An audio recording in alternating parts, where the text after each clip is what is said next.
Enrique, buen día, ¿cómo va? Buen día, Santiago. ¿Cómo están todos? Un placer. Bueno, buenísimo. Qué bueno que nos acompañes, que en este momento de tantas cosas dando vuelta, de la crisis interna, externa, y bueno, hay que estar en tu lugar para poder sacar conclusiones de esto y orientarnos un poco. Así que bueno, Enrique, no te quedo más tiempo, hacerte de vuelta que acompañes y bueno, la pantalla es tuya. Bueno, gracias, Santiago. Un abrazo a todos los que están escuchando. Gracias por la confianza. Sí, es un momento difícil, pero uno ya está curtido después de tantos años de esto. Pero bueno, vamos a comenzar la charla mostrando que tenemos desde mediados del 2020 todos los mercados internacionales de granos, me refiero, no solamente el trigo, sino también la soja y el maíz tuvieron una suba muy importante. Lo bueno es diferenciar que el primer impulso alcista de los precios fue un estallido de la demanda, allá por mediados del 2020, la demanda asiática liderada por China, no por una crisis de oferta. Nunca hemos tenido un rally semejante que no haya sido generado por una crisis de oferta. Esta vez fue un estallido de la demanda que después sí generó un impulso adicional el fracaso de la cosecha sudamericana de soja y de maíz, como consecuencia de la doble niña, que era esperable, lo anunciábamos allá por diciembre, muchos no creían, pero finalmente se produjo. La cosecha argentina no va a terminar siendo 50 millones, sino 41, 42. En maíz también se perdieron 7, 8 millones, falta blanquear un poco más de pérdidas para mí. Y después el tercer factor, obviamente la invasión de Rusia a Ucrania, ¿no? A la cual le vamos a dar un par de minutos de atención especial porque vale la pena. Hay un experto chino llamado He Linglin, que es un experto en relaciones internacionales, que yo coincido con esto, por eso lo muestro. El problema aquí es la OTAN, o sea, el conflicto no es entre Rusia y Ucrania, el conflicto es entre Rusia y la OTAN, que es una organización creada para la guerra por Estados Unidos, Canadá y la Unión Europea, que fue avanzando sobre las fronteras de la ex Unión Soviética, incorporando países que fueron miembros de la ex Unión Soviética, y eso generó amenazas de Putin que después se conformaron o se confirmaron con esta invasión a Ucrania, ¿no? Ucrania es la víctima de este conflicto porque era el único país que estaba amenazando con ingresar a la OTAN y es el país más grande de los ex países de la ex Unión Soviética. Y este señor dice, si Washington hubiera escuchado las amenazas, no estaríamos en la situación que estamos hoy. Pero bueno, lo cierto es que estamos en una guerra en Ucrania con amenazas de Putin de extenderla al plano nuclear o a otros países. O sea, una situación muy compleja, absolutamente compleja, que hay gente que no termina de dimensionar. Ahora, ¿cómo afecta esto a nuestros mercados? Como Rusia es el principal exportador mundial de trigo y ha tenido amenazas de los países de Occidente de tomar medidas contra el trigo ruso, y además Rusia también a veces cierra y abre las exportaciones y le pone retenciones a las exportaciones de trigo para defender los precios internos. Probablemente sea la inspiración de Cristina, sea Putin. Pero lo cierto es que el trigo en Chicago pegó una estampida de precios nunca vista, ¿no? Incluso mejor que la de 2007, 2008, 2012, 2013, que fueron los años de los récords anteriores del trigo en Chicago. Si bien lo que nosotros tenemos que mirar es el trigo en Kansas, que es el trigo duro, el trigo de Chicago es el trigo blando americano, eso es importante que se sepa, pero de todas maneras el precio del trigo en Chicago explotó, llegando a niveles de $500 de tonelada y coqueteando ahí, sube y baja, con mucha volatilidad, por supuesto, propia del momento. Estamos con dos cuestiones. Estos precios, la pregunta es, ¿estos precios tienen un premio bélico? Y la respuesta es contundente. Por supuesto que sí. Y además estos precios que estamos viendo hoy, no solamente de trigo, sino también de maíz y de soja, ni hablar de girasol, tienen un premio climático también, porque estamos a punto de iniciar la cosecha en el hemisferio norte, que es el 75% de la producción mundial de trigo, el 85% de las exportaciones, y se está sembrando en el hemisferio norte maíz y soja, con lo cual, y girasol. Con lo cual, estas cotizaciones tienen un premio bélico y un premio climático. Por eso yo digo, y por ahí lo vamos a repetir más adelante, si la guerra se terminara mañana, amanecemos mañana con la novedad de que la guerra se terminó y hay un armisticio, yo les aseguro que el trigo en Chicago se cae $70 en 10 minutos, porque hay un premio climático. Y si el clima de Estados Unidos mejora, que no viene bien, también ayudaría a bajar y caería todo. Todo Chicago se desplomaría. Ahora, es probable que esas dos cosas no ocurran. Entonces, si la guerra se extiende 2 o 3 meses más, o 2 meses, o 1 mes y medio, diría yo, más, que es un escenario tal vez el más probable, y el clima de Estados Unidos no mejora, entonces es el otro escenario. Vamos a ver cosas nunca vistas en Chicago. Nunca vistas significa una soja de $700, un maíz de 400 y pico dólares, y un trigo arriba de $550. Ese es el escenario, muy, como ustedes ven, muy ambivalente. Ahora, la guerra Rusia-Ucrania se inicia porque a partir de 1991 se desintegra, o viene la descomposición de la ex Unión Soviética, y aparecen países que integraban la ex Unión Soviética, que se independizan, caso Letonia, Lituania, Estonia, Bielorrusia, Moldavia, Ucrania, Georgia, Kazajstán, Uzbekistán, todo eso que termina con TAN, son todas derivaciones de lo que fue la ex Unión Soviética, que según Putin, lo viene diciendo hace mucho tiempo, es la peor noticia del siglo XX. Y después la OTAN, que no es una organización civil sin fines de lucro, es una organización creada para la guerra, fue avanzando, incorporando a Letonia, Estonia, Lituania, Polonia, Eslovaquia, República Checa, Rumania, etcétera, etcétera, y estaba coqueteando con Ucrania. Y Putin advierte que eso no puede ser porque él no puede tener misiles a 1000 kilómetros de Moscú. ¿Qué haría Estados Unidos si ellos colocaran misiles en México? Un planteo, digamos, que uno puede compartir o no compartir, pero era correcto el planteo. Después lo que hizo después es materia de otro análisis. Pero lo cierto es que esta es la génesis de este problema.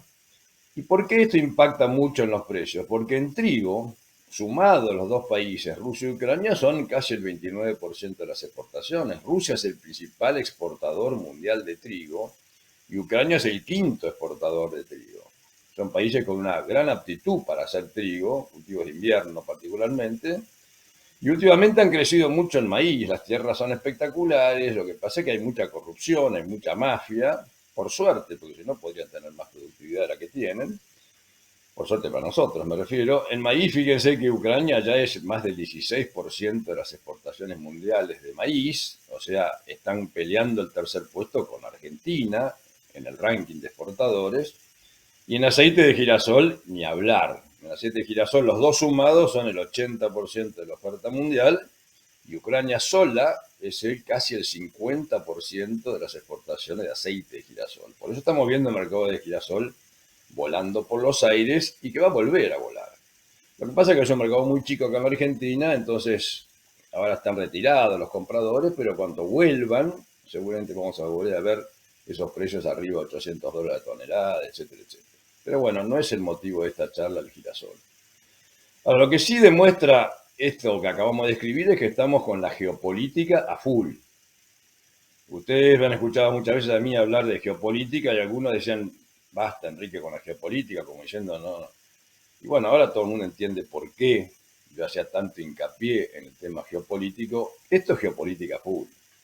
Y mientras esto sucede, hay un alza en el precio de los insumos, que ustedes lo saben, y es serio el tema, porque cuando uno mira la urea, por ejemplo, tomemos el ejemplo de la urea, ¿quiénes son los principales productores? A la izquierda, China, la India, Estados Unidos, los grandes productores de urea, China el 25%, la India, Estados Unidos el 11%, Rusia el 9%, pero los principales importadores son la India, Brasil y Estados Unidos. O sea, la India y Estados Unidos producen urea, pero no les alcanza y tienen que importar, y Brasil es un gran importador de urea. Ellos fertilizan soja 3 veces más que nosotros y usan mucha fertilizante, para lograr esos rindes en la zona del Mato Grosso, donde hay que encalar, fertilizar, con un clima casi tropical, donde llueve muy bien, pero los campos no son inferiores, entonces tienen que haber un aporte extra. Pero fíjense quién es el principal exportador de urea, Rusia, con el 17% del mercado, el número uno cómodo. Segundo, China con el 13%, entre los dos tienen el 30%, y recién tercer puesto vienen peleando entre Qatar y Arabia Saudita, los países árabes, con lo cual Rusia es el gran jugador en el mercado de urea, y eso es un dato, no es menor, porque el mundo está, la ecuación económica de todos los cultivos, trigo, maíz, sobre todo en menor medida soja, están afectadas por los precios de los insumos. Entonces eso tiene un impacto inevitable, dos impactos posibles, en el área a sembrarse en el mundo y en la productividad. Por ejemplo, en materia de área, el USDA, el 31 de marzo, el Departamento de Agricultura de Estados Unidos, por primera vez en muchísimos años, el área de soja superaría el maíz, porque el maíz obviamente es más urea dependiente que la soja.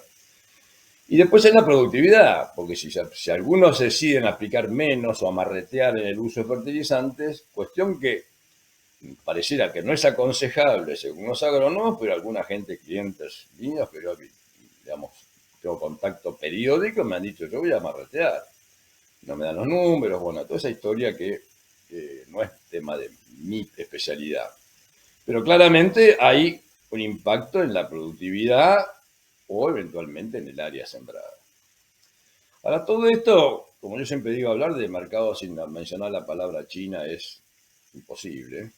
¿Y China qué está haciendo en este momento? China se manifestó neutral de entrada en este proceso de la invasión de Rusia a Ucrania, pero China todo el mundo supone que es un aliado de Rusia, tiene un enemigo en común, entre comillas, que es Estados Unidos, pero la cuestión no es tan así. China es el gran ganador de la paz, con lo cual China no le conviene involucrarse en un conflicto bélico a nivel mundial porque China necesita de Occidente para venderle sus productos manufacturados, que es el gran exportador mundial de productos manufacturados, y necesita de Occidente para que se los compre. Tiene una relación comercial con todos los países del mundo impresionante, y además necesita de los países de Occidente para comprarle alimentos, porque ellos son deficitarios en la producción de alimentos, con lo cual a China no le conviene un enfrentamiento y es el gran ganador de la paz. Pero están pasando cosas en China que vale la pena que hagamos un minuto de comentarios. En China hay la variante de COVID que estaría avanzando y hubo 25 millones de chinos confinados en Shanghái durante 15, 20 días, eso fue a fines de marzo, principios de abril. Y ustedes saben que China es una feroz dictadura, es un país complejo, digamos, donde no hay democracia y el orden es prioridad.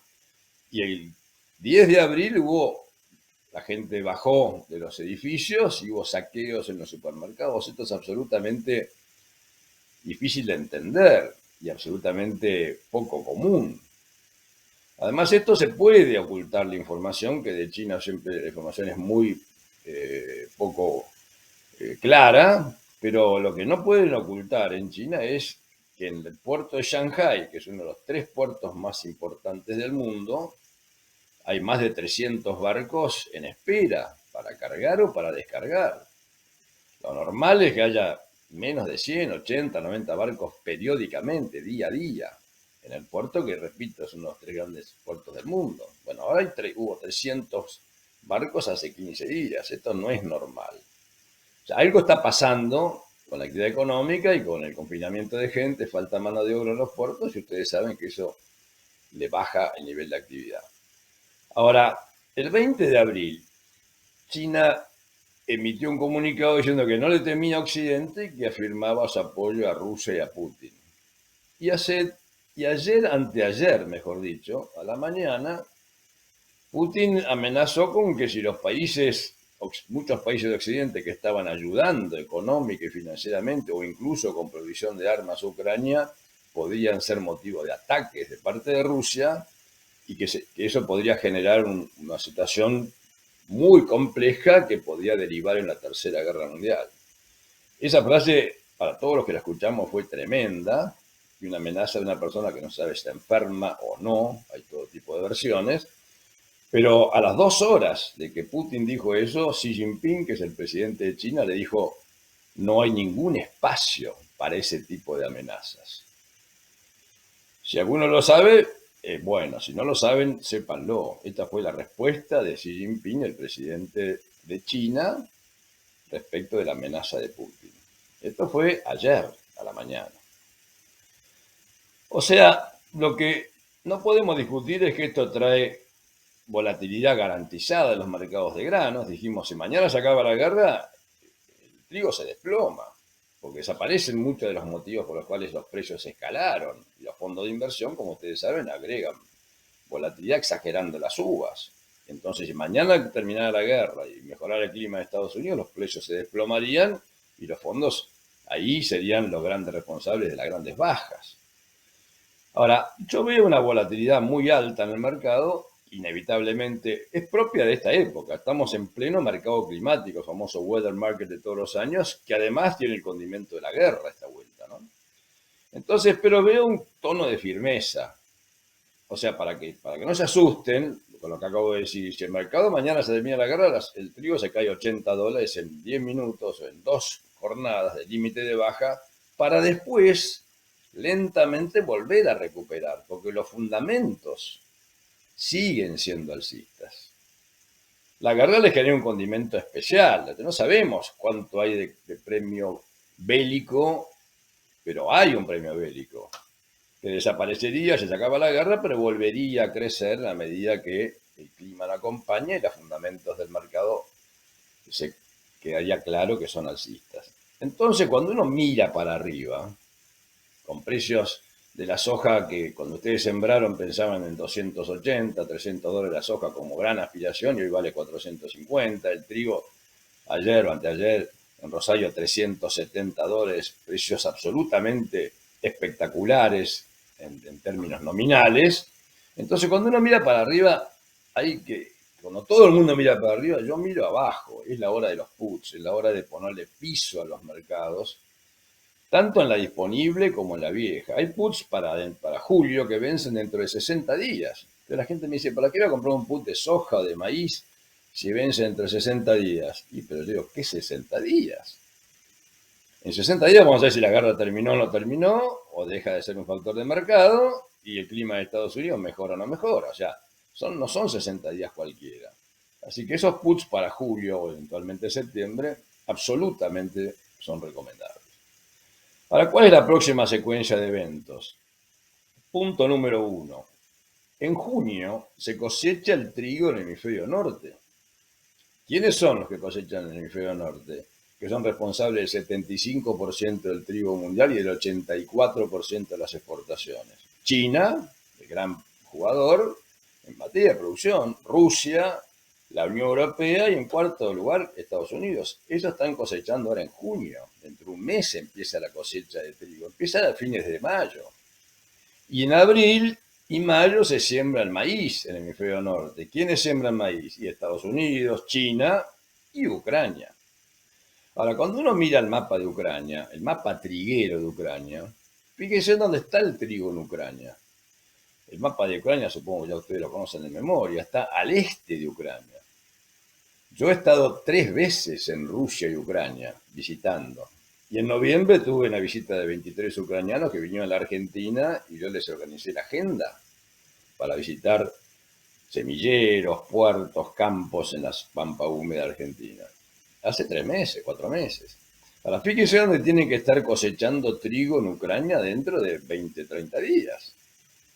Es la zona que está más al este de Ucrania, donde está la mayor presencia militar de Rusia y la zona más complicada, donde hay guerras día a día y cientos o decenas de miles de muertos. Y ahí están las provincias de Donetsk y Lugansk, que son las de extremo oeste, que son las que Putin pide que sean declaradas independientes. O sea, ¿estarán cosechando trigo acá dentro de un mes? Es una pregunta válida. Fíjense dónde queda la zona girasolera. En Ucrania, que es el 50% de la oferta mundial de aceite de girasol. La provincia que ahí figura con el número 1 es la provincia de Donetsk, que es la provincia que está tomada por Rusia y donde los habitantes de esas provincias son prorrusos, quieren ser Rusia. Ese tema lo conozco muy bien, o sea, y ahí tiene que estar, debiera estar sembrando girasol ahora. Yo veo los videos que circularon ayer, anteayer, de un tipo sembrando, subiéndose al tractor con un casco y un chaleco antibalas. Y está bien, pero me parece que no están sembrando girasol. Y la zona maicera, fíjense que está más al centro norte de maíz, de Ucrania. Ahí arriba está Kiev, que es la capital, y una baja 500 kilómetros de línea recta hasta el puerto de Odessa, que está sobre el Mar Negro. 500 kilómetros de una ruta que era muy mala la primera vez que fuimos en el 2005, la última vez en el 2018, muy buena. Pero ahí están los mejores campos del mundo, probablemente. Tan buenos o mejores que los buenos campos nuestros. Esa es la zona maicera de Ucrania. Y ahí estuvo las fuerzas rusas asediando Kiev durante 15, 20 días, ustedes lo saben, y no la tomaron. Entonces la versión oficial es que la heroica resistencia de los ucranianos impidió que Putin tomara Kiev. Yo me pregunto, teoría mía propia, ¿no? ¿Será cierto eso? Putin nunca quiso tomar Kiev. Nunca hubiera, el mundo occidental no se lo hubiera permitido. Porque aparte esa parte de Ucrania no tiene, es pro-occidental, quieren ser parte de la Unión Europea. O sea, lo que hizo, lo que yo creo que Putin estuvo haciendo es minando los campos. Y después se retiró de vuelta hacia el este. Estos campos que ustedes están viendo en la imagen son campos de tierra negra, pero fíjense los daños generados por estos tipos en los campos que hoy tendrían que sembrarse. Esta foto que ustedes ven acá la saqué yo en el 2005. 1,5 metros de tierra negra en Ucrania, campazos, con maquinaria antigua que ya no existe más, porque ya, esto fue hace 22 años, hace 17 años, perdón, primera visita que hicimos a Ucrania.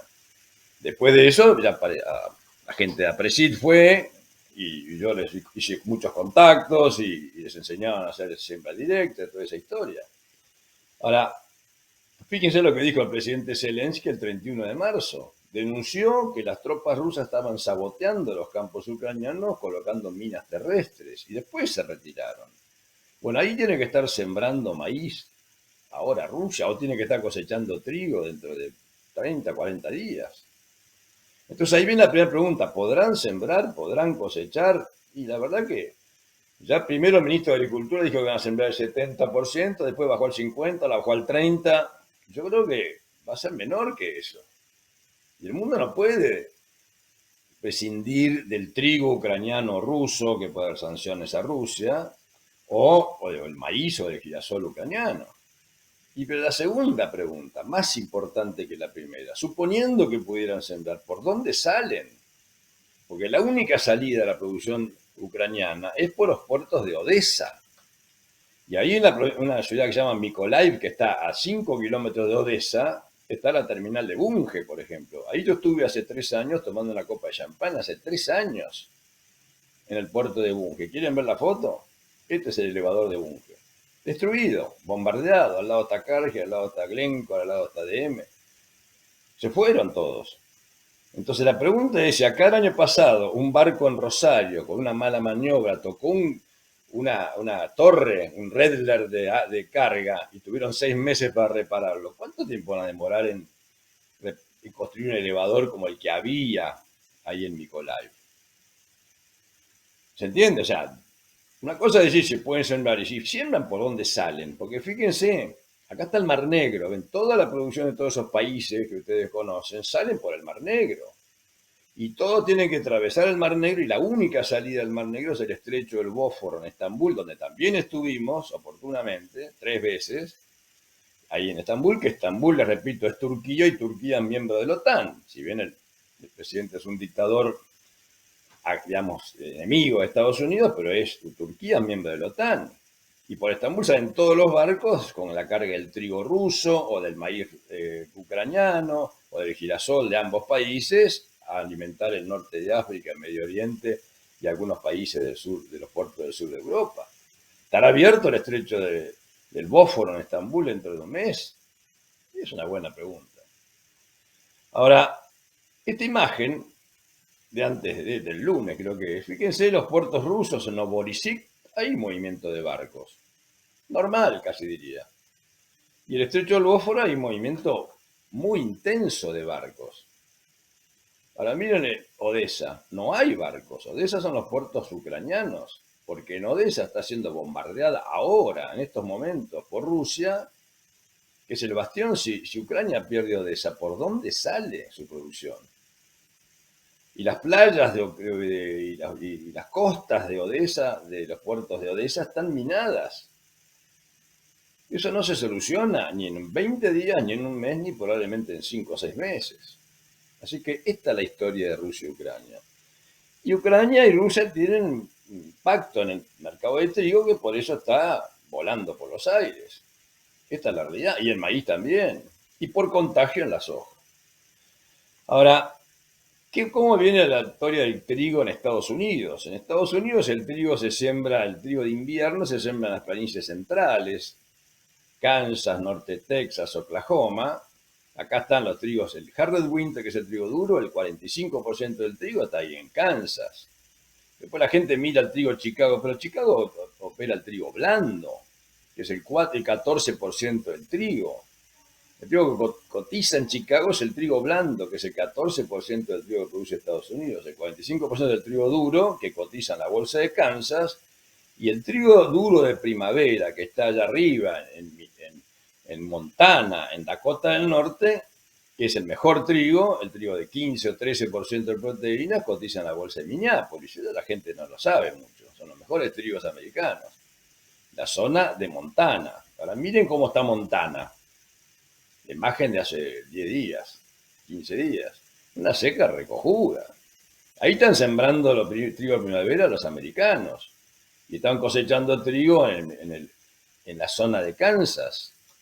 Y el avance del trigo, de la siembra de trigo de primavera es muy lento porque hay una seca feroz y el estado de los cultivos en Estados Unidos, el trigo de invierno, están 73% de los trigos sufriendo una sequía. Con lo cual, el lunes, todos los lunes después del cierre de la Chicago, el USDA, digamos, emite un comunicado opinando sobre el estado de los cultivos. Los trigos de invierno en Estados Unidos, la categoría bueno, excelente, es la peor calificación de los últimos 20 años. La peor situación de los cultivos de los últimos 20 años. Y Estados Unidos es un jugador, no es el número 1 ni el número 2, pero es un jugador importante en el mercado de trigo. En maíz, porque estos son vasos comunicantes, no se olviden, el 80% del trigo en el mundo es consumo humano, pero el 20% del consumo forrajero. El maíz, la época clave de siembra de maíz en Estados Unidos es del 15 de abril al 10 de mayo. La semana pasada, esta y la que viene, son las semanas donde están asociadas con rindes óptimos. Sembrar en esta época que garantiza rindes óptimos. Por supuesto se puede sembrar dentro de 20 días, pero ya no es posible alcanzar rindes óptimos. ¿Por qué les digo esto? Porque la siembra en el maíz en Estados Unidos viene muy lenta. Al lunes pasado 7% sembrado. Y según las estadísticas, al 10 de mayo tiene que estar sembrado el 70% del maíz en Estados Unidos para soñar con una cosecha récord. 70% al 10 de mayo, faltan 10 días, 12 días. Y no parece que esto sea posible porque primero no se podía sembrar y ahora estos son los pronósticos de lluvias para las próximas 2 semanas.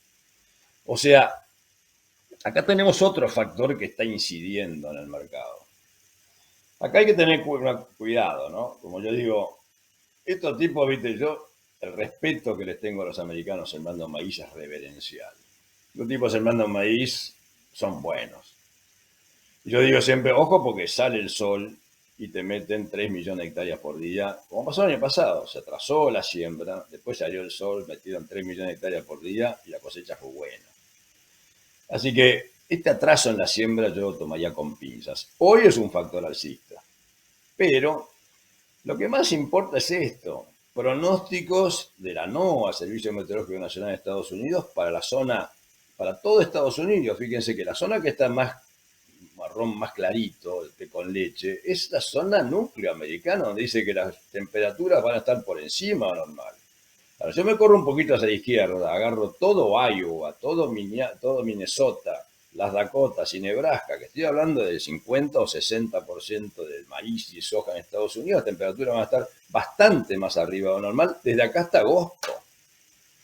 O sea, esto ya es peligroso para la producción americana. Y el gráfico de la derecha, el mapa de la derecha, dice que las temperaturas en toda la zona núcleo van a estar por debajo, las precipitaciones, perdón, por debajo de lo normal, o sea, temperaturas por encima y precipitaciones por debajo. O sea, este es el cuadro internacional. Que como no tenemos mucho tiempo, podemos hablar una hora más de todo esto, pero en honor al tiempo asignado, hasta ahí llegamos. Ahora, yendo a la plaza local, tenemos varias cuestiones que están influyendo en la evolución de los precios y que tenemos que estar atentos. Uno es el costo de los insumos, un temazo, que ustedes lo saben mejor que yo, tomando decisiones si compro, convalido estos precios de la uria o no. Después el tema de las heladas tempranas el 31 de marzo, que llegó hasta el centro de Santa Fe, llegó hasta el centro de Córdoba, absolutamente anormal. Cuando ahí las heladas son primero día de mayo, el otro 31 de marzo. Hubo daños en las hojas de segunda, sobre todo. Después la falta de gasoil, el consecuente paro de transporte que se generó, todo esto está más o menos superado. Después la amenaza de una triple niña, que es un tema que no podemos desarrollar, pero que existe. Hay climatólogos diciendo que podemos ir una triple niña, algo que nunca ocurrió, solamente en el 99, 2000, 2001. O sea que, y la doble niña generó un impacto en la producción argentina, porque la niña es sinónimo de lluvias por debajo de normal. Así que todo esto son demasiadas cosas, ¿no? Arriba, que uno tiene enfrente suyo como para tomar decisiones. Son demasiados interrogantes. Pero el gran tema es, y que me va a tocar a mí hablar en A Todo Trigo entre 2 semanas, exactamente, entre 2 viernes, Congreso A Todo Trigo en Mar del Plata, es este: intervencionismo mata mercado. Yo ya vengo hablando de esto hace rato, lo que vino ayer en diciembre, en marzo, y las pruebas son contundentes. El mercado de trigo está cerrado, el mercado de trigo 21-22, el que se cosechó en diciembre, enero año pasado, de este año, mejor dicho, diciembre año pasado, está cerrado desde octubre, porque en aquel momento el gobierno hizo la hipótesis que la cosecha iba a ser 17 millones, el consumo interno que hay que defender, la mesa de los argentinos famosa, son 7 millones, hay un excedente para permitir exportar de 10 millones, y cuando se había llegado a 9,1 se cerró el registro de exportaciones. Después se fue abriendo, esto que voy a decir yo, si ustedes lo repiten, somos pocos, creo que somos 200 más o menos, si ustedes lo repiten, yo lo voy a negar, pero se fue abriendo para algunos y en cómodas cuotas. Porque hoy se sabe que la cosecha terminó siendo 22 millones, con lo cual el excedente exportable es 15 y están autorizadas la exportación de 15. Ahora, después de las 9,1 pasamos a 10, después a 12, después a 14, después a 15, pero cuando nos enteramos que se iba aumentando el cupo de exportaciones, ya todo el mundo, ya estaba todo anotado. Esto no debiera ser así, ¿no? Y después otra historia, viste, que no los quiero arruinar la mañana, pero que tiene que ver con... Perdón, se me trabó la... Ahí está. Tiene que ver con... Perdón. Con el... ¿Dónde queda el trigo que hay sin vender en la Argentina? Nosotros en Novita hacemos un trabajo muy interesante. Bueno, estas son las retenciones reales que ustedes están sufriendo. La línea negra es el 12% de retenciones y la retención real es tomando el FOB, que además no es representativo de la realidad. Las retenciones reales que está sufriendo el trigo llegan al 15, al 20%. Esta es un dato anecdótico casi. ¿Dónde está el trigo que queda en la Argentina? No está arriba de la ruta 7, ni entre las 7 y las 5. El grueso del trigo que queda sin vender en la Argentina, siempre es así, está casi 2 millones de toneladas debajo de la ruta 5 en el sudeste.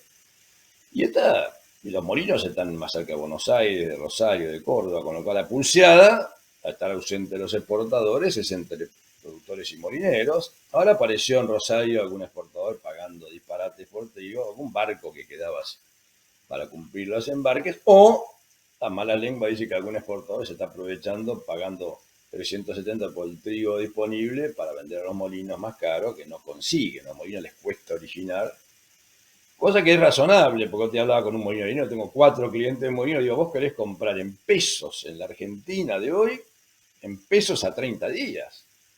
¿Quién te vende algo en pesos a 30 días en Argentina? O sea, y me decía, sí, tenés razón. Y bueno, es complicado. O sea, todo este tema del manejo del tipo de cambio, el manejo de las retenciones, el manejo de las aperturas Todo esto distorsiona el proceso de formación de precios. Entonces, no se equivoquen, porque uno dice, se quejan de los exportadores. Acá es aplicable el dicho de quién es la culpa, del chancho que le da de comer, ¿no? O sea, esta es la realidad. El gobierno dice hay que defender la mesa a los argentinos, vamos a poner cupos de exportación, toda esta historia, el fideicomiso para el trigo, para el girasol. ¿Cómo hacen los uruguayos para comer pan? ¿Cómo hacen los paraguayos, los brasileños, los chilenos? Nadie hace un carajo. Y sin embargo no le falta el pan. Y se arregla con los mercados liberados y, opinando, y operando en libertad. Así que todo es una falsa, todo es una mentira y esta es la realidad. Les doy un dato para amargarles la mañana. Si mañana el gobierno dijera, el mercado de trigo está libre, puro, cristalino, que hagan lo que quieran y se acaban todas las regulaciones, Brasil, que es nuestro principal cliente, cautivo, va a ver cuánto cuesta el trigo duro americano, $511. Esto es de ayer. ¿Cuánto cuesta el puesto en Brasil? Ese trigo llega a $600 puesto a Brasil, porque como no es socio de Mercosur, tiene que pagar un arancel especial. Sale $600 puesto en Brasil el trigo duro. Entonces digo, no, vamos a ver el trigo blando, que es peor que el nuestro. 4.46 FOB y llega a Brasil a 531. No me gusta mostrar muchos números, pero escuchen por lo menos lo que yo digo. Ahora, el trigo argentino vale $447 FOB. ¿De dónde sacamos ese precio? Ese que dice el gobierno. Alguien con nombre y apellido, en realidad con doble apellido, pone un precio FOB debajo del cual no se puede anotar. Y arriba del cual nadie va a anotar porque paga más retenciones al pedo. Con lo cual, si yo vendo a 500 y el FOB índice, el que me permite anotar el gobierno, es 440, yo no voy a declarar a 500. Porque me como la brecha cambiaria, pago más retenciones, ¿entiende? ¿No? Clarito. Bueno. Ahora, si yo pudiera abrir el mercado, yo le puedo pedir a Brasil $500 FOB. Y eso me da 440 para el productor. Los 370 que se estaban pagando ayer en Rosario, que todo el mundo está deslumbrado, bueno, sepan que ese trigo podría valer $70 más. O sea, nuestro cliente cautivo, yo tengo nietos, ¿no? Agarro el de 9 años, por ejemplo, que ya el tipo tiene más o menos idea de los números. Digo, escuchame una cosa, Brasil produce 12 millones de toneladas de trigo, sí. Produce 6 y necesita 12, tiene que importar 6. Ahora cosecha en agosto, septiembre. ¿Para cuánto le alcanzan las 6 millones que tiene contra un consumo de 12? Y va a hacer la cuenta, el chico de 9 años va a decir, y para octubre, noviembre, diciembre, enero, febrero, marzo le alcanza. Después tiene que importar, exactamente así. O sea, Brasil a partir de abril tiene que salir a la cancha, comprar trigo, porque no le alcanza el trigo propio, abril o mayo, y nosotros en esa época está cerrado el registro. Dan ganas de llorar. Este es el intervencionismo. Entonces, lo que yo voy a decir a todos, digo, si son inteligentes, ¿por qué no hacen al revés? Que se cierre el registro de trigo, que el Banco Nación, del cual yo fui director y conozco la carta orgánica del Banco Nación, financie a los productores para que retengan el trigo hasta abril, y cuando viene abril le decimos a Brasil, tomá, y te doy el trigo más caro del mundo y lo tiene que pagar igual porque somos socios de Mercosur. ¿Cuánta guita ganaría el país? ¿Cuánta guita más ganarían ustedes? ¿Cuánto más se sembraría de trigo? Bueno, no tiene sentido discutirlo. Pero es así. Ahora el trigo, el panorama para el trigo 22-23. ¿Cómo viene la mano? Para ir cerrando la charla. Dijimos que el trigo de Estados Unidos la viene pasando mal, con una sequía que afecta al 73% de los trigos. Y en el caso del trigo, ¿cómo impacta el intervencionismo del gobierno que mata al mercado? El manejo del registro condiciona las actitudes. Yo no sé si van a abrir, están abriendo. Está todo el mundo pendiente de lo que va a hacer un señor al cual ustedes le pagan el salario. Y así lo voy a decir en A Todo Trigo. ¿Para eso le pagamos el salario? Son empleados públicos.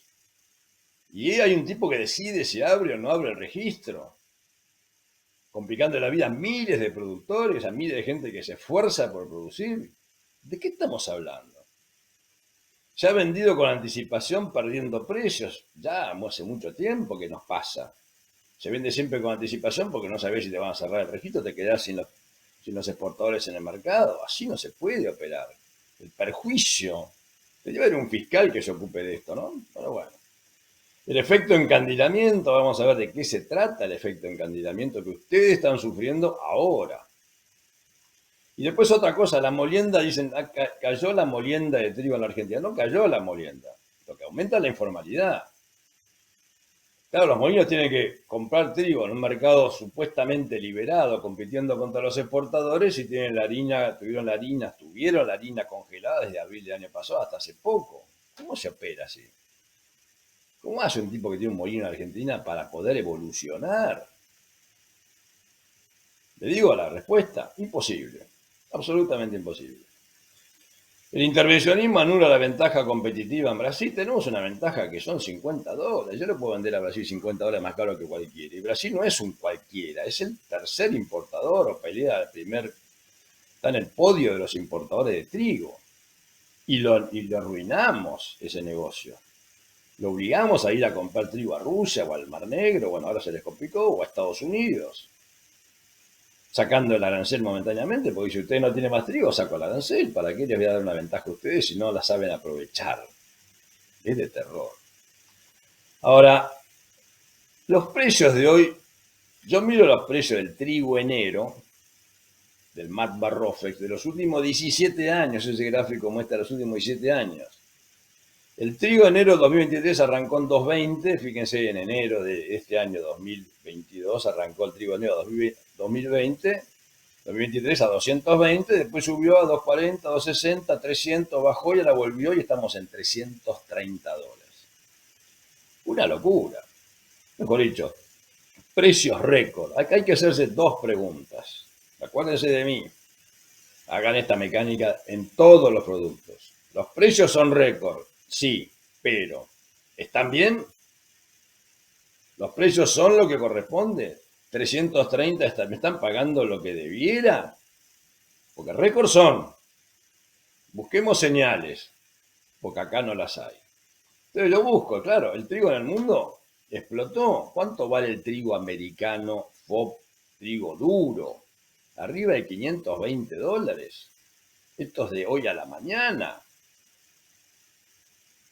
Y el trigo en la Argentina, alguien me dice que vale $120 menos o $140 menos para enero.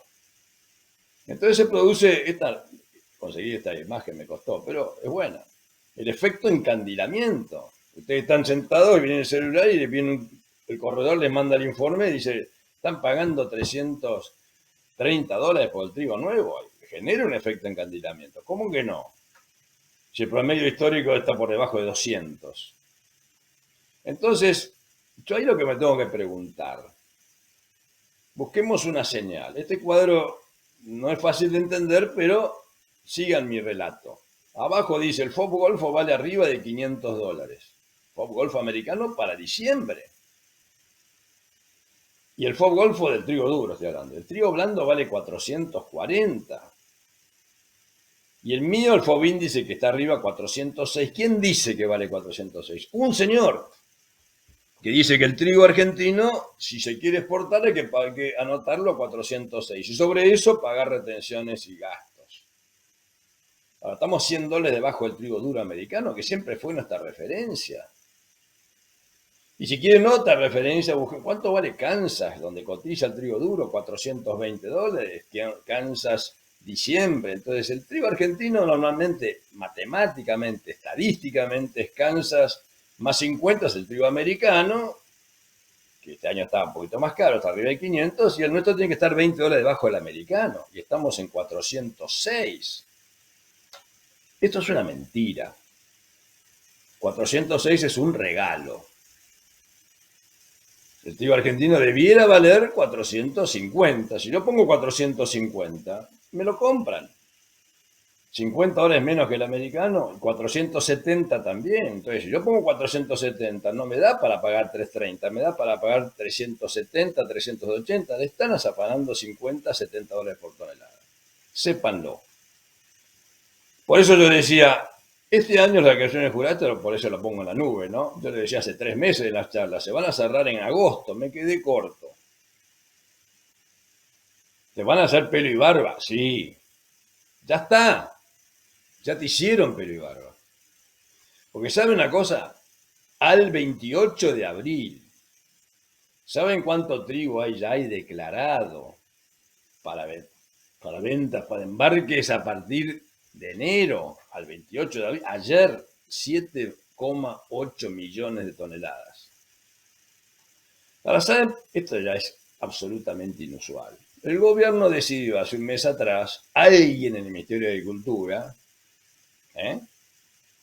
riéndose de ustedes, no en pantalla, supongo que cuando está en su casa o con algunos amigos se debe cagar de risa de ustedes, se están esforzando por producir, y abrió 10 millones, porque dice, no, vamos a tener un excedente exportable de 10 millones. El año pasado abrieron 6 o 5 para esta altura de partido. ¿Por qué abrieron 10 millones? Les cuento por qué. Porque las retenciones del trigo, que se va a embarcar en enero, se pagan ahora. Entonces yo voy a agarrar una calculadora que tengo acá al lado mío y le voy a hacer el siguiente cálculo. 7,8 millones por $400, redondeemos, por 0,12%, el gobierno ya tiene cobrados 370 millones de dólares. ¿Le faltan dólares al gobierno? Sí. El gobierno ya tiene cobrados a hoy 370 millones de dólares de retenciones anticipadas de trigo que todavía no se sembró. ¿En qué lugar del mundo pasa esto? En ningún lugar del mundo. Intervencionismo mata mercado. Además, entonces, ¿por qué es una trampa mortal? ¿Por qué hay un efecto encandilamiento? Vos dices, bueno, los precios son buenos, Enrique, sí, pero te están cagando 40, 50 dólares. Bueno, ok, está bien, pero no son malos. Se gana plata, ahora bajaron los fertilizantes, los números, si saca un buen rinde, también. Eso no se puede discutir. Yo le estoy diciendo cuánto debiera valer el trigo. Además, y si no vendo, porque Enrique me dijo que hay un efecto encandilamiento y que podrían pagar más, pero si dentro de 2 meses, ¿cuánto va a decir ahí en vez de dentro de un mes? Estamos a un ritmo de 500.000 toneladas por semana que se anotan. O sea, 2 millones más se anotan en un mes. ¿No? Entonces, cuando lleguemos a fin de mayo, o principio, o fines de junio a más tardar, va a estar los 10 millones que el gobierno autoriza a exportar, van a estar anotados. Y ahí se va a cerrar el registro. Antes de que se termine de sembrar, es probable que esté cerrado el registro de trigo. Es un escándalo. Entonces, si yo me quedo afuera y voy a cosechar en diciembre porque me están pagando de menos, y se me termina la guerra y se cae el trigo y encima no puedo, el mercado está vacío de exportadores, voy a estar mano a mano con los molinos, entonces es otro partido. Y ahí te van a vacunar. Esta es la historia del trigo. Entonces, para terminar, los efectos del intervencionismo mata mercado en trigo es el manejo, repito, el manejo del registro condiciona actitudes. Ahora se entiende por qué lo decía hace un rato. Se ha vendido con anticipación perdiendo precios. ¿Quiénes se benefician con esto? Los exportadores, los molineros, los productores, el gobierno. ¿Saben que no? Los importadores. Dicen, el trigo argentino se está regalando $400 FOB. Ahora yo vengo denunciando esto cuando valía 3.70. Ahora lo están subiendo paulatinamente. Seguramente cuando lleguemos a todo trigo vale más, pero hoy vale 406. ¿Quién pone ese precio? Es un señor que dice este precio no se puede anotar a menos de 406. Por supuesto nadie va a anotar a más, porque si yo vendo a 420, si yo exportador vendo a 420, no voy a decir vendí a 420 porque pago retenciones a 420. Declaro 406, está permitido y pago retenciones por menos. Este es totalmente distorsionado el proceso de formación de precios. El efecto encandilamiento recorta ingresos a ustedes, al país, a todos. La molienda no ha caído, aumenta la informalidad. Dijimos, claro, todas estas cosas llevan a que no se pueda operar normalmente. Y el intervencionismo nula las ventajas. Yo tengo a Brasil como cliente cautivo. Y ahora ustedes están viendo, claro, Brasil no va a comprar trigo para diciembre, enero, porque necesita trigo para marzo, abril. Entonces no es Brasil el que está pagando el trigo, pero Brasil podría pagar en marzo o abril del año que viene. Si Chicago se derrumba porque termina la guerra, que va a haber terminado seguramente para esa época, igual Brasil no puede pagar $40 más que cualquier otro competidor. Estamos arruinando nuestra conexión comercial con Brasil, uno de los tres principales importadores mundiales de trigo, que siempre, cuando los mercados fueron libres, nos dieron esa ventaja de esperar a marzo-abril y aparecía el efecto Brasil y el trigo siempre subía. Yo tengo clientes que me decían, siempre el trigo sube en otoño. Y yo digo, no sube porque llega el otoño, sube porque aparece Brasil. Siempre fue así. Esa frase la he dicho en cientos de charlas. Ahora se acabó. Este año se cerrará el registro en plena siembra. Y probablemente sí, porque el gobierno recauda derecho de exportación antes de la siembra. Podrían ser 400 millones de dólares de recaudación, o más, o 450, de trigo que todavía no se sembró. Esto se llama intervencionismo mata mercado. El mercado de trigo no tiene explicación. Y termino con consejo para ustedes, los que están del otro lado escuchando la charla, a monitorear a partir de hoy, por supuesto, la guerra en Ucrania, temazo que está impactando en los mercados, en los fertilizantes, en los mercados, en la posible evolución del comercio mundial, de trigo, de maíz, de girasol, y por lo tanto contagia la soja. Estar muy atentos a la siembra en el hemisferio norte, sigue atrasándose la siembra en Estados Unidos, es un factor alcista. Y después, ¿qué pasa con el clima de Estados Unidos en julio-agosto? Julio es la floración de los maíces en Estados Unidos, que son 33 millones, 36 millones de hectáreas de maíz que florecen todas juntas, porque se está sembrando todo junto, porque se atrasó. Y en agosto el llenado de grano de la soja en Estados Unidos, que son otras 36 millones de hectáreas. Y por último, la situación política local. De esto no vamos a hablar, pero la pregunta de millones, esta gente termina, Alfredo Fernández termina su mandato, y si no termina, ¿cuál es la sucesión de cuestiones que se generan? Yo no estaría sembrando sin pensar en la situación política argentina. Estaría pensando qué decisión se debe tomar en un contexto tan volátil desde el punto de vista político. Bueno, ahí terminamos, Santiago, cumpliendo con los tiempos comprometidos. Y vamos Bueno, a... buenísimo, Enrique. Como siempre, muy claro. Bueno, como con muchos temas. Bueno, siempre hay muchos temas, pero como que ahora son múltiples. Tengo una consulta, Enrique, que me hacen con respecto a la cebada y al interés chino por la cebada que compite con la cervecera. No sé si nos podés hacer algún comentario ahí al respecto. Sí, cómo no. La cebada, como ustedes, bueno, no había tiempo de hablar de cebada porque había tanto para decir que 40 minutos es muy difícil, pero el mercado de cebada, como ustedes saben, es un mercado chico. Argentina produce 3 millones y medio, a veces un poco más, a veces más, ya estamos subiendo la producción, pero el trigo producimos 4 o 5 veces más, con lo cual es un mercado más chico, más manejado, siempre fue un mercado manejado, muy corto, las baterías pidiendo calibre, pidiendo contenido proteico, era muy difícil de competir, de operar, y de golpe apareció hace 4 o 5 años la demanda china por cebada forrajera y eso cambió el mercado.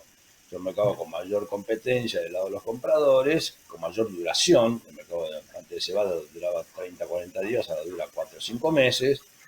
Y China viene comprando cebada a un ritmo superior al esperado, ¿no?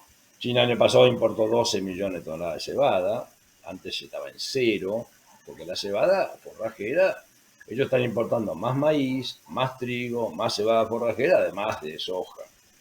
Así que yo diría que tenemos por delante un mercado de cebada entonado, firme y sostenido, que tiene una ventaja respecto. Por eso yo creo que una lámina puse la gente en el sur, mucha gente diciendo no voy a sembrar trigo, voy a sembrar cebada, por varias razones. Primero, el mercado de cebada vale más, rinde más la cebada que el trigo en el sudeste.